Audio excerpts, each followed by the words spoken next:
My sister-in-law reported me to CPS after I left my kids with her during a work trip. Now she's shocked my husband and I cut ties and won't babysit hers. My female, 32, relationship with my sister-in-law, Anne, female, 35, and her kid, Kyle, male, 8, is a little weird and symbiotic. I guess we both stay in the same suburb and honestly get along really well at block parties, organize events together at the HOA, and generally are what you would consider close-knit. My boys, Matt and Devin, 4 and 6, both get along well with their cousin, and they form a cute little trio. However, my biggest problem with my sister-in-law is that she tends to be very judgmental of my parenting style and offers unwarranted advice. I know that she's been a parent for longer than I have, but it's not like my boys have any serious problems or creative fuss anywhere. She just has a different way of raising her kid. I tend to follow a more traditional approach, and sometimes ground my kids or take away toys if they do something really bad. And Anne has always had more of a laissez-faire approach. For example, if my kids fight over sharing a toy, I might confiscate it and sit down with them to talk about the importance of sharing. My sister-in-law, however, would probably buy an extra toy so they could both have one each. Because of this, yeah, sometimes I'm the villain in my kids' eyes, and my sister-in-law always takes it too far. However, we don't have a lot of other people we'd know in this area, so I just try and put up with her backseat parenting.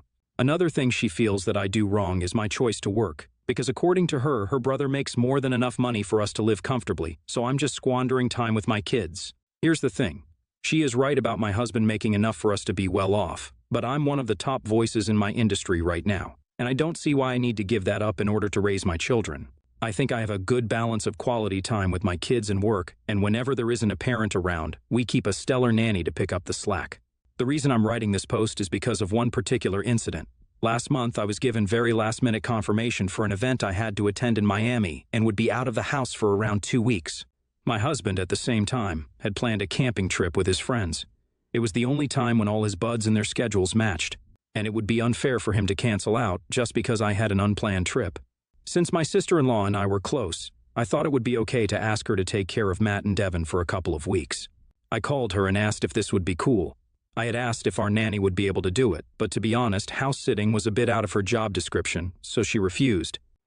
My sister-in-law said that she wouldn't have a problem with it, so I told the kids they were going to be spending some time with their aunt and sent them over. Since we all stay in the same neighborhood, it was quite convenient. I went off on my work trip, and my husband went off with his boys. However, after I came back home, I had the shock of my life. I had told my sister-in-law that I'd be arriving on Tuesday, with my husband set to arrive a day after me. When I reached my driveway, though, I saw her standing outside my door with a sour-looking official.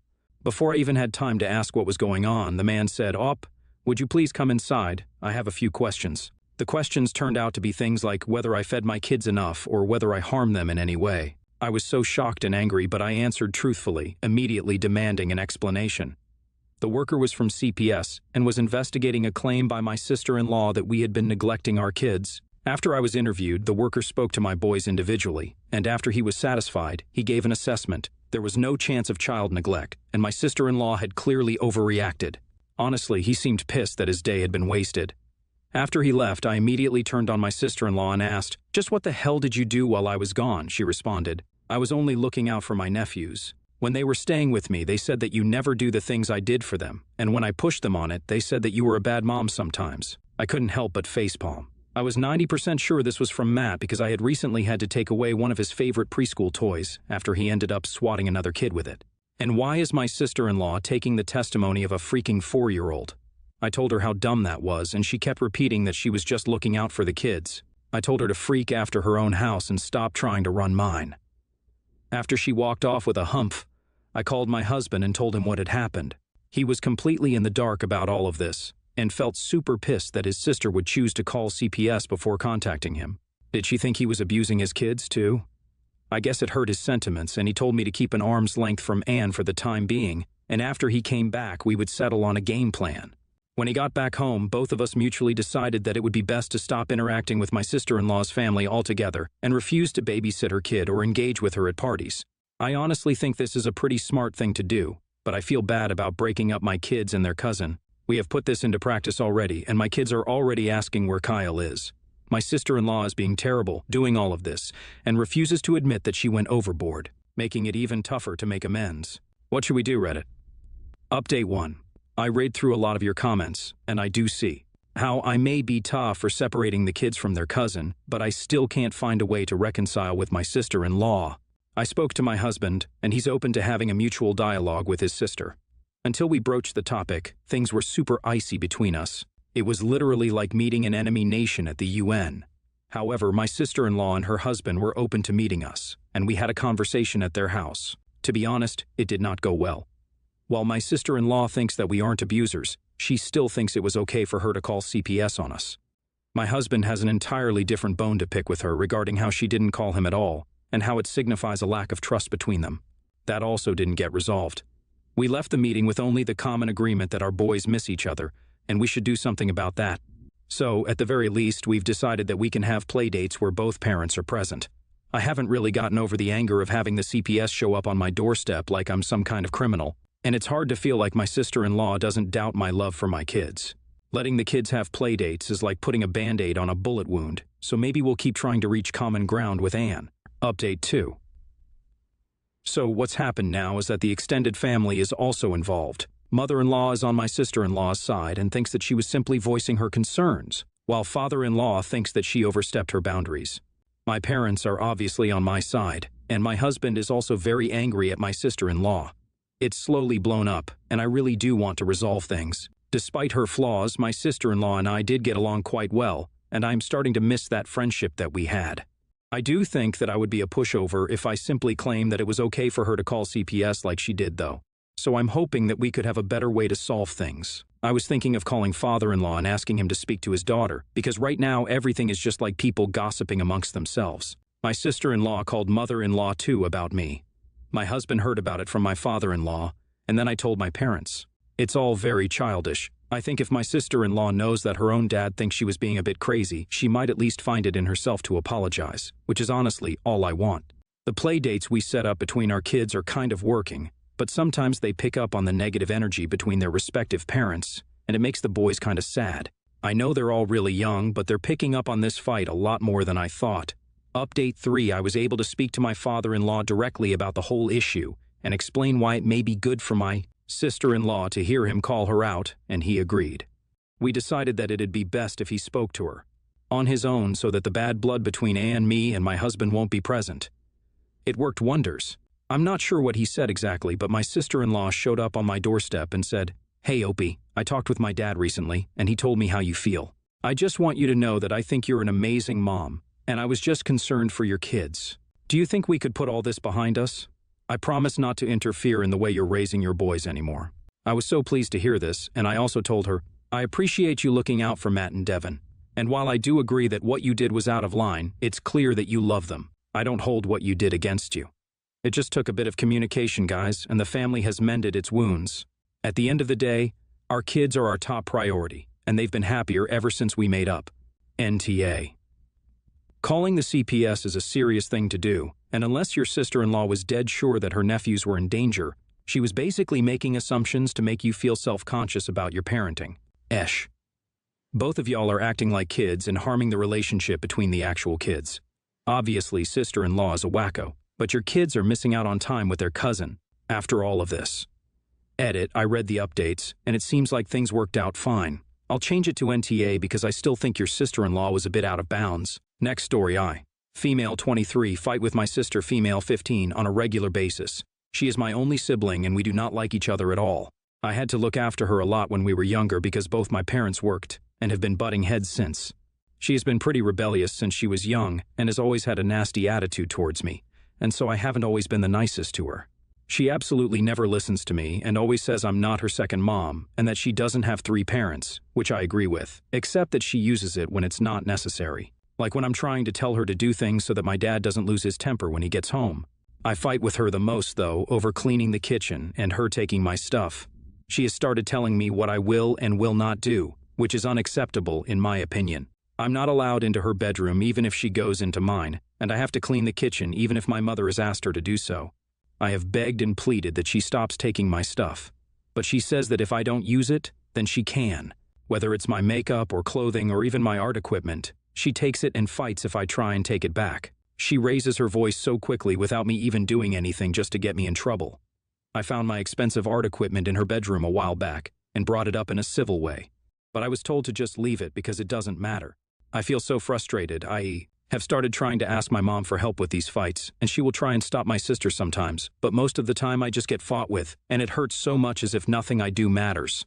I overheard some insults on Instagram the other day, and my sister and I were fighting that same evening in the kitchen about her not doing what my mom asked her to do. She escalated the situation by deciding to fat shame me, something she does often. I am not what I would consider fat, but I am insecure about my weight, and she is super skinny. I decided that I had had enough and decided to use an insult I had come across. I said to her, "You know what, sister's name? There is a tree somewhere out there in the world. This tree's sole purpose in its life is to replace the oxygen that you waste. Go find your tree and apologize to it." It ended the argument really quickly, and I won't lie, I was pretty happy with myself. My parents said that what I said made me an a-hole. It didn't seem to bother her much because she's unfazed by everything, but I feel like it might have been crossing a line, so, Atia? Edit, I live in South Africa. Most people my age still live at home. Also found out that she ate my giant Reese's cups that I got for my birthday, which are kind of expensive here, and lied about it. This just happened. Beyond it. NTA. Teenagers are selfish by nature. Not all of them express it badly, but they do have a hard time empathizing with others. This is just part of their natural development. You, as a 23-year-old, should be mostly out of that phase. This is why common sense rules like, "don't go into my bedroom," are hard for her to understand but make perfect sense to you. She feels if it's justifiable in her head, she should be able to do it. Your insult was extremely mild. Don't worry about it. I would also recommend not putting your mom in the middle. It's very hard on parents to mediate between teenagers even if you're out of that range now. It also sounds like your parents take her side many times just because she's younger or louder. That happens. A quiet discussion with your parents along the lines of, "Sister is taking my things, I will go get them back, but I want you to be aware she's going to yell. I'm not doing anything to her. It's just her trying to get me in trouble." I also recommend using natural consequences. If you know your dad is going to be mad when he comes home if she doesn't clean up, don't say a word. Natural consequence. NTA. You are 23. It's time to start looking into moving out. I know times are tough right now, but you live in a toxic household. Your sister is like that because her parents didn't raise her. You did. You've done absolutely nothing wrong and, in fact, have done more than you should have growing up. That doesn't change the fact that you and your sister have suffered developmental and emotional problems from being raised that way. If you can't move out, purchase a lock for your door and a safe to keep items you don't want her getting into. Distance yourself from her and your mom as much as you can and only clean up after yourself, not her. Don't engage with your sister. Even if she baits you into fighting, just say no. Next story, my parents and I haven't spoken since I was 20. My husband's mother passed away and his father left when he was a kid. Clearly, our children don't really have grandparents. It's never really been an issue for us anyway. Husband has a friend I'm calling May. She's nice enough, but I'm not a huge fan of hers. She knows our kids don't have grandparents and always mentions how sad that is. She believes every child needs to have grandparents around. The amount of time she suggested I reconcile with my parents is ridiculous. Well, she invited us to dinner the other night. When we got there, I noticed we were the only ones, despite her saying more people were going to be there. I asked her about it, and she told us to just hold on. Well, the doorbell rang, and guess who it was? My husband's father. Yup, May and my husband are childhood friends, and his father never left where they're from, so he wouldn't be difficult to find at all. But the situation was insane. The second my husband made eye contact with his father, he walked out. His dad followed him. I was planning on going to them, but May stopped me to ask why my husband left like that. I asked her if she was being serious, and she said, "Well, yeah, I literally got his dad." Do you know how many times he used to tell me how bad he wanted his dad? Besides the point, but he should be happy. Oh, and now the kids can have a grandpa. You're welcome, by the way. Grandparent love is just so special. I saw red. I don't know if my anger was warranted, but I just couldn't comprehend her thought process. I said, "I guess it's my fault for not realizing how stupid you actually are, but you don't get to make these decisions for us, for my husband especially. I hope you enjoyed today because you're never going to see him again." I may have called her an idiot after, too. She teared up and started going on about how she only wanted to fulfill my husband's childhood dreams and give our kids a grandparent. But I just gathered the kids and left. My husband was waiting in the car. His dad left, and all he said was, "Better you than me." When I told him, she keeps texting me, though, saying that she's sorry if she offended me. But she was just trying to do something kind for her friend and his kids. She said that I didn't have to insult her, and that I don't get to speak for my husband. Now I'm sort of starting to wonder if I'm the a-hole. She's insisting that she had good intentions, and also insists that I'm depriving the kids by restricting husband's father and should try and encourage him. She also says I went too far, which maybe I did. Plus, it's true that I don't necessarily get to decide who my husband remains friends with, so maybe I am the a-hole. NTA. The fact that your husband was waiting in the car and his sperm donor was gone shows you said exactly what needed to be said. Recommend completely cutting May out of the picture. If she tries it once, she might try again at a time and place where the kids are present. NTA. You will win on all accounts, even the part about your husband not being friends with her because you are his wife and he vows to put you first. Stay far away from this woman. She is not a friend.